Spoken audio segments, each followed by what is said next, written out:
This is a photon, or a particle of light. As of the making of this video, it has the fastest known speed in the universe.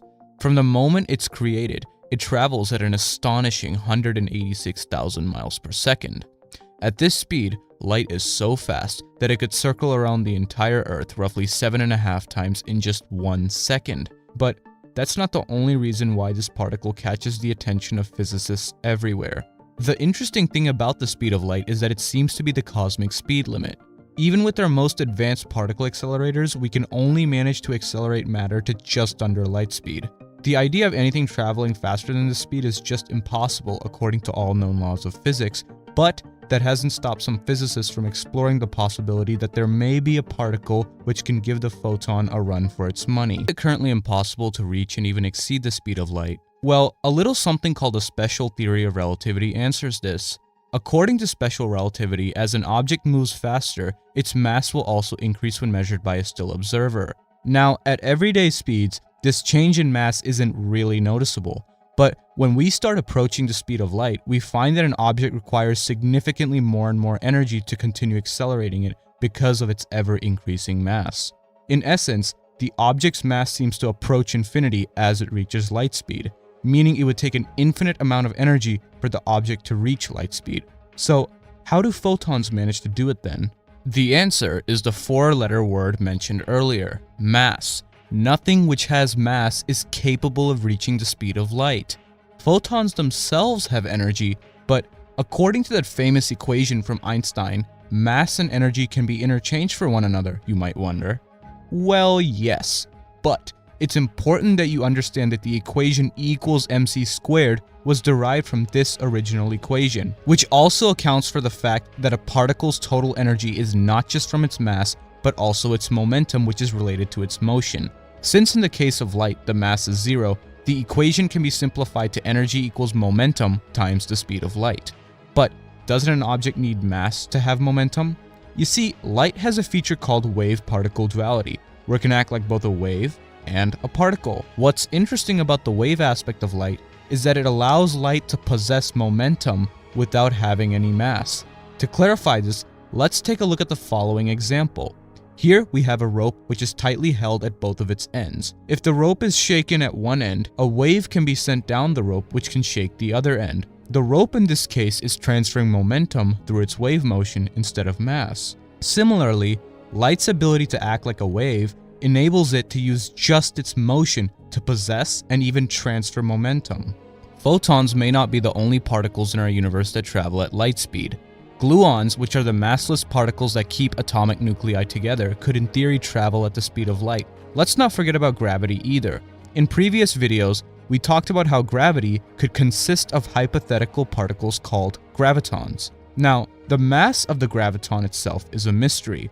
However, the thing is, we have confirmed the speed of gravitational waves to be light speed, or c, and gravitational waves themselves are massless. So, is it possible the graviton could be massless and move at light speed? Taking a look at the equation from earlier, if we set the mass to zero, the energy of the graviton is basically the kinetic energy from the graviton's momentum, and the velocity in this case is light speed. So, if gravitons did exist and were massless, they would move at the speed of light from a mathematical standpoint at least. The thing is, the mass of the graviton itself is still under speculation with competing theories going around. One of those theories is a theory of massive gravity, which states that the graviton does indeed have a non-zero mass, which in that case would make gravity propagate at just under light speed. This theory stems from observations that stars within galaxies orbit around the center way faster than they should be able to, just based on the amount of visible matter present, meaning one of two things. Either there is some matter that we cannot see causing this abnormal acceleration, or Einstein's theory of general relativity, which states gravity is caused by an object's distortion of space, does not hold up at very large distances. The first theory is more accepted of the two, with many speculating dark matter being the main culprit for the star's orbiting speed. But if the second theory were true, then general relativity would have to be modified to account for such large distances. This could be done by assigning mass to the graviton. It's important you understand that these theories are still under speculation as physicists continue to study gravity at a subatomic scale.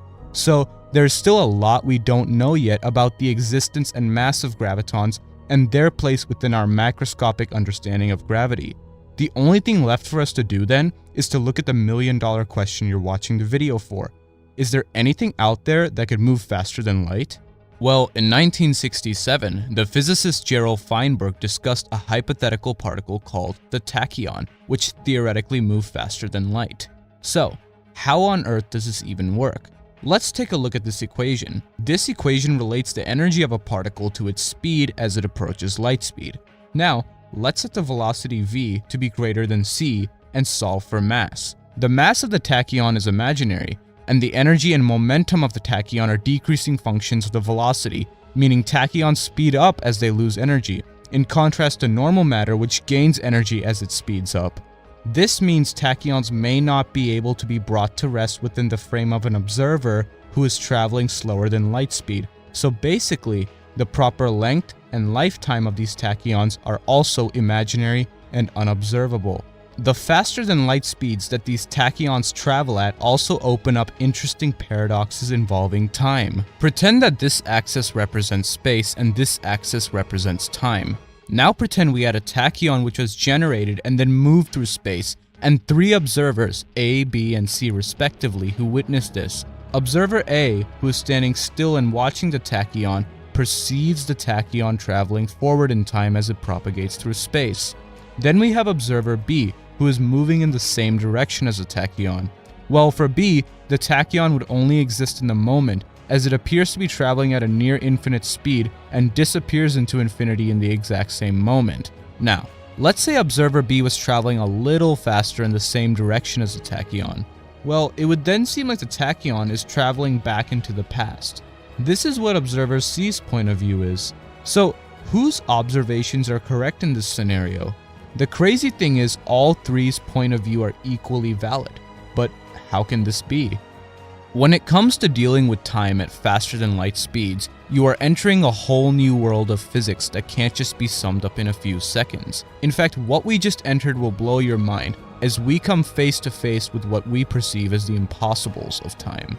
After all, how can 3 different observers witness the same event in 3 different ways and all be right? It just doesn't line up with what we're used to. If you want the answers, you're gonna have to subscribe and hit that notification bell then, so you don't miss the next video in our tachyon series, where we explore time travel paradoxes seen with tachyons. In the meantime, don't forget to stay tuned for more science videos.